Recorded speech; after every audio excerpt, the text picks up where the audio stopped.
pessoal, que coisa boa encontrar vocês aqui de novo nessa live que tá pra lá de especial, não é, Eduarda? Muito. A primeira live aqui com a Maria Eduarda, e pra quem não sabe quem é Maria Eduarda, eu vou abrir esse espaço pra começar com a apresentação dela.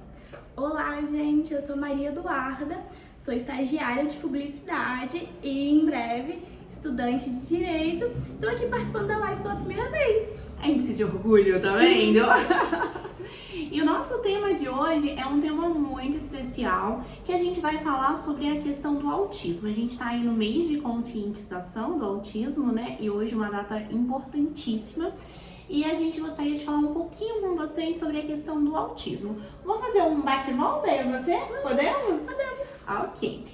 Primeira perguntinha, então, do dia de hoje, para contextualizar o pessoal. E, ó, já vou sinalizando para vocês que estão aí acompanhando a nossa live do dia de hoje. Já tem às 18 horas, manda o convite para a próxima pessoa e para o seu amigo, para a sua amiga que quer conhecer um pouco mais sobre esse tema. Então, vamos lá. Me fala um pouquinho. Posso chamar de Duda? Pode? Então tá. Duda, fala pra mim. Como que você acha que a falta de informação sobre o autismo pode estar impactando as famílias? Principalmente na falta de conhecimento dos benefícios e na dificuldade que a criança tem de ser assistida. Eu, por exemplo, eu tenho um sobrinho que ele tem autismo. E na escola, ele pode ficar fora da sala de aula sem problema algum. Ele fica desassistido. E assim como para ele e para a mãe dele é uma coisa ruim, eu acredito que para outras famílias também. Porque isso dificulta muito na evolução da criança. Então, ter todo aquele apoio, a conscientização, não só das pessoas, né? Tanto dos professores, quanto dos outros pais, das outras crianças, todo esse apoio, né? O conhecimento em geral ajuda muito nessa criança, na evolução dela. E que ela, conforme o tempo, ela melhore muito, ela consiga estar bem diante da sociedade. Porque muito dessas crianças têm dificuldade até em se relacionar com outras crianças, tem dificuldade em manter, em escutar.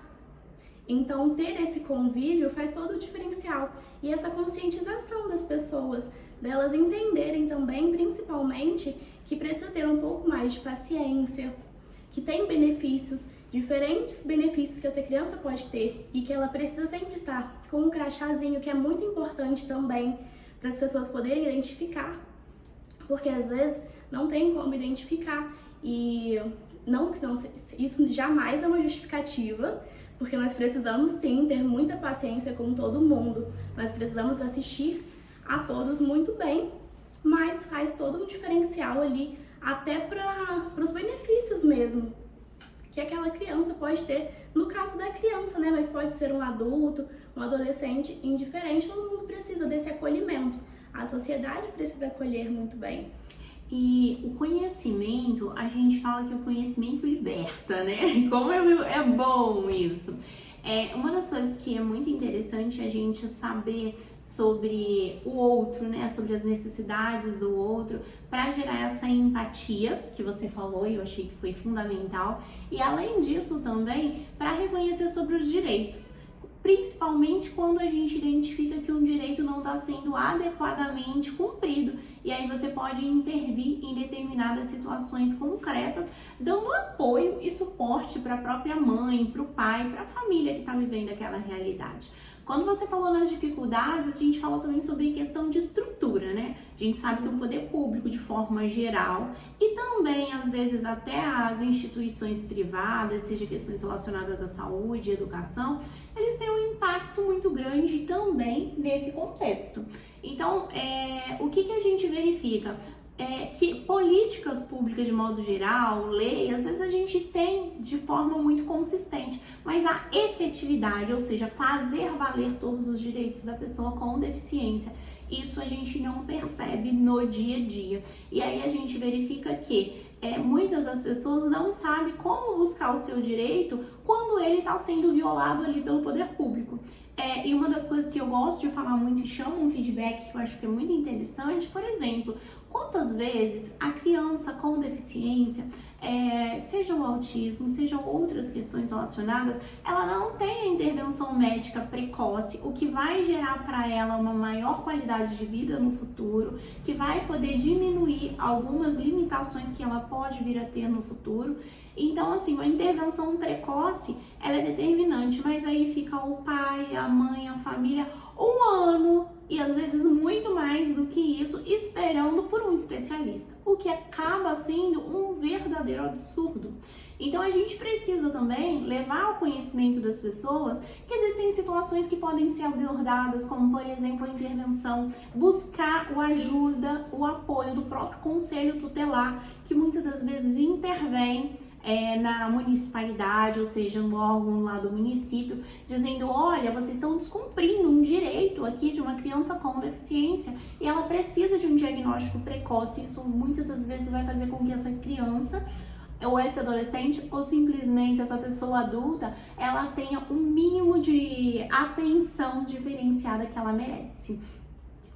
Antes da gente ir para a próxima pergunta, se você me permite, obviamente, quero dar um abraço enorme para o André Bianco. O André tá sempre prestigiando o nosso escritório, as lives, as publicações. Você é o máximo, muito obrigada. Também para Tia Tonton Oficial, pro Wesley também, obrigada pela participação na nossa live aí, pela nossa audiência. E olha, fique ligado porque a gente vai fazer várias lives falando sobre vários temas muito importantes do nosso dia a dia, do nosso direito, e o seu conhecimento liberta uma outra pessoa, além de se libertar. Sim, Mais perguntinhas, Eduarda? Continuando essa mesma perguntinha, a gente entra num assunto muito importante, que são as terapias, que nem sempre nem sempre a gente consegue, né, pelo Sistema Único de Saúde, mas que com benefícios você consegue custear essa mesma terapia, e que para algumas crianças essa terapia, essa assistência faz toda a diferença. É aquele momento ali que a criança tem que ela mais se desenvolve.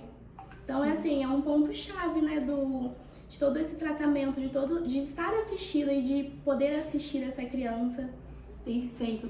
A Duda tá falando pra gente de um benefício muito interessante, que é o benefício de prestação continuada.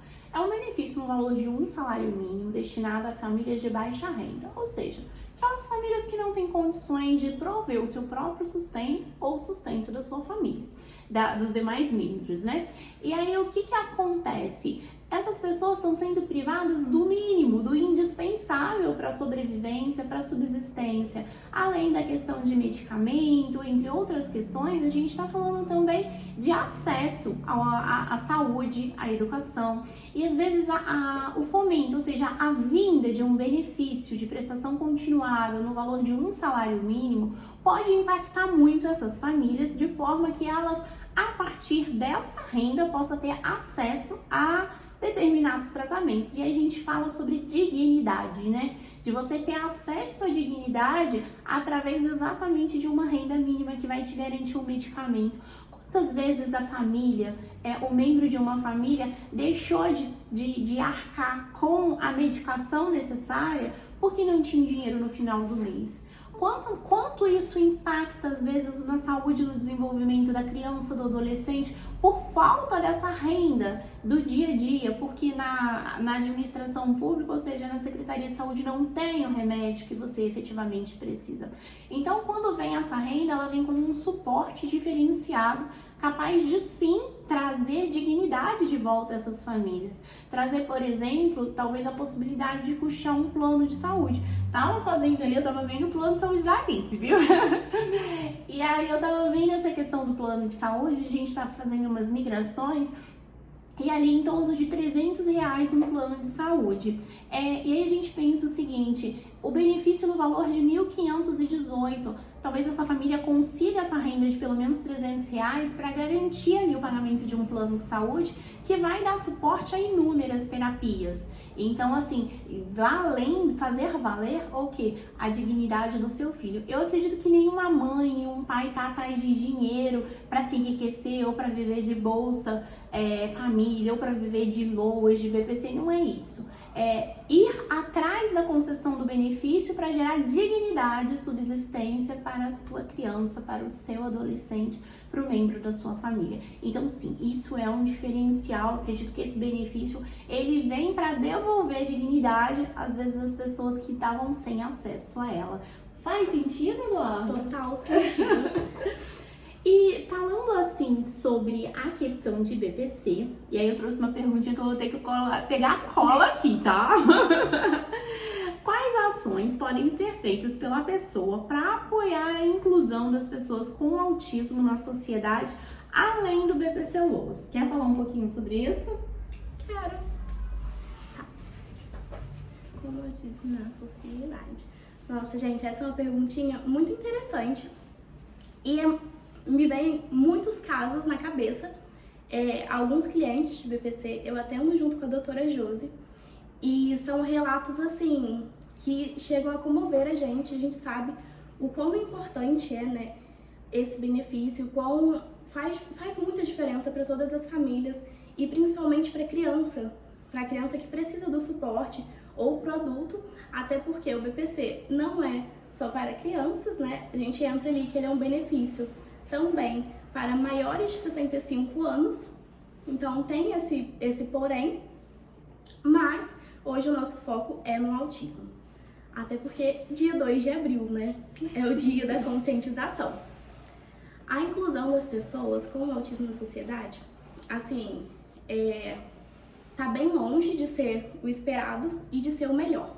Muito pelo contrário, né? A gente, aqui no nosso prédio mesmo, tem, inclusive, médicos especialistas.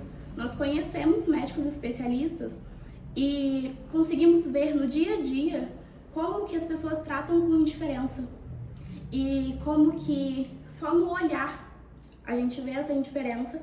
E eu sei que isso é ruim e assim, já fomos crianças e sabemos que quando éramos jovens, pequenininhos, qualquer piadinha, qualquer coisa era muito ruim. Então você imagina para uma criança que tem autismo o quanto essa inclusão faz diferença. Porque ela poder estar inclusa ali na escola, nos meios, junto com os coleguinhas, ter amizades. Já ouvimos relatos de crianças perguntando para a mãe, né, doutora, por que eu não acompanho meu amiguinho na continha, que uma coleguinha sabia somar 2 mais 2 e ele não. E isso dói, gente, isso dói muito ouvir uma criança falando disso. Porque ele não sabe, ele não tem consciência. Então ter essa inclusão, tanto, né, da escola, da família, das pessoas, faz muita diferença e evita que a criança passe por isso. Porque se a criança ali tivesse essa inclusão e essa conscientização, ela jamais passaria por uma coisa dessas, né? E já estaria ali com um suporte, tendo toda uma questão por trás, todo um suporte, pessoas ali auxiliando e ajudando para que essa criança não tivesse essa dúvida e que ali é uma dor para ela e que ela vai se lembrar disso. Então, assim, ter essa inclusão em todos os sentidos, agora eu estou usando o exemplo da escola, mas até no trabalho, no dia a dia, porque às vezes é uma criança que tem autismo, mas consegue se desenvolver bem. Tem crianças que têm autismo, por exemplo, que são superdotadas, que são ótimas. Por exemplo, o meu sobrinho, ele fala inglês. Você conversa com ele em inglês tranquilamente, mas ele não conversa em português praticamente. Então, assim, tem crianças que são superdotadas e que você consegue ver que ela vai ter uma qualidade de vida, vai conseguir ter um trabalho e conseguir evoluir mesmo, assim, tranquilamente. Mas precisa da inclusão. A inclusão aí entra muito. Porque não adianta a criança se desenvolver bem, ter toda a terapia, sendo que a sociedade não abraça ela. E tem uma coisa que eu acho muito legal, que a gente precisa pensar e refletir, é o seguinte. Você não precisa ter uma pessoa com autismo na sua família para você buscar, para você entender esse universo. Por quê? Porque faz parte da sociedade como um todo. Sim. Sempre existiram pessoas com autismo, sempre existiram pessoas com as mais variadas deficiências e muitas das vezes a gente nunca se preparou, a gente nunca voltou a olhar para a necessidade do outro. E sim, a gente deveria sim se preparar independente de ter um contexto de família ou não.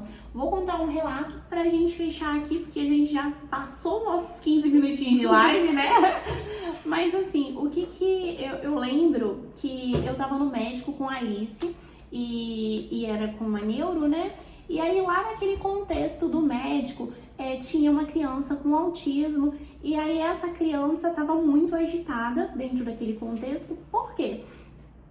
Porque era muita gente, era barulho, era uma movimentação grande e aí ela se sentiu assim que não conseguia esperar e começou a ter uma crise e o pai tentando ajudar. E assim, eu me senti, foi nesse dia que deu aquele estalos em mim, eu falei assim, gente, eu preciso estar preparada para todas as realidades. Eu me senti impotente porque eu não sabia o que fazer naquele momento. E aí uma moça se levantou imediatamente, foi até, pegou um copo de água, deu pro pai e falou assim, você precisa de ajuda? Tem alguma coisa que eu posso fazer? E aí ele falou assim, ele pegou uma madeira e falou assim, coloca enche de água pra mim. E aí ela pegou a mochila rapidinho, encheu a madeira de água, fez a misturinha, deu pro pai, o pai já deu e acalmou a criança ali. E eu falei o seguinte, olha, era uma coisa que podia fazer. Uma coisa tava ao tão meu simples, alcance. né? Mas eu não pensei naquele momento. E aí, às vezes, a gente tá diante dessa realidade, desse contexto, e não sabe o que fazer, sendo que a gente pode, sim, apoiar, pode abraçar, pode acolher essas pessoas. Então, hoje a nossa live, ela foi destinada mais a conversar um pouquinho com vocês sobre a questão do autismo, sobre a conscientização do autismo. É óbvio que existem inúmeros direitos, a gente falou um pouquinho de BPC, mas tem acesso à educação, que a gente sabe que é muito bombardeado todos os dias e que não é cumprido na sua quase totalidade, principalmente pelas redes públicas. Além disso, a gente tem outras questões como uma aposentadoria para pessoa com deficiência, isenção de IPVA. Existem um mundo de questões que são garantidos aos direitos da pessoa com deficiência e o autismo também, nesse contexto.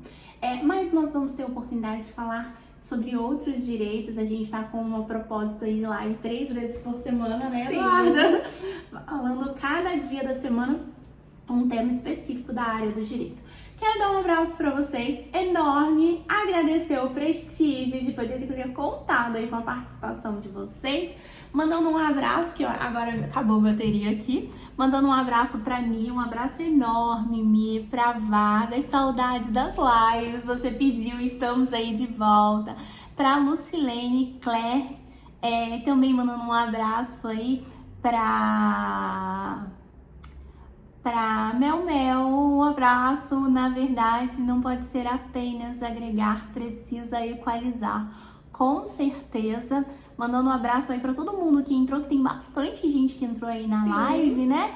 E também tem um comentário aqui do André, conheço um menino que é autista e ele quase não fala, porém quando você manda ele tocar Charlie Brown Jr., ele toca no violão, tanto na voz, chega a ser incrível, tá vendo? Olha só, dons específicos em áreas, é bem bacana. Um abraço enorme pra vocês, foi um prazer e a gente se vê na próxima live. Até, gente!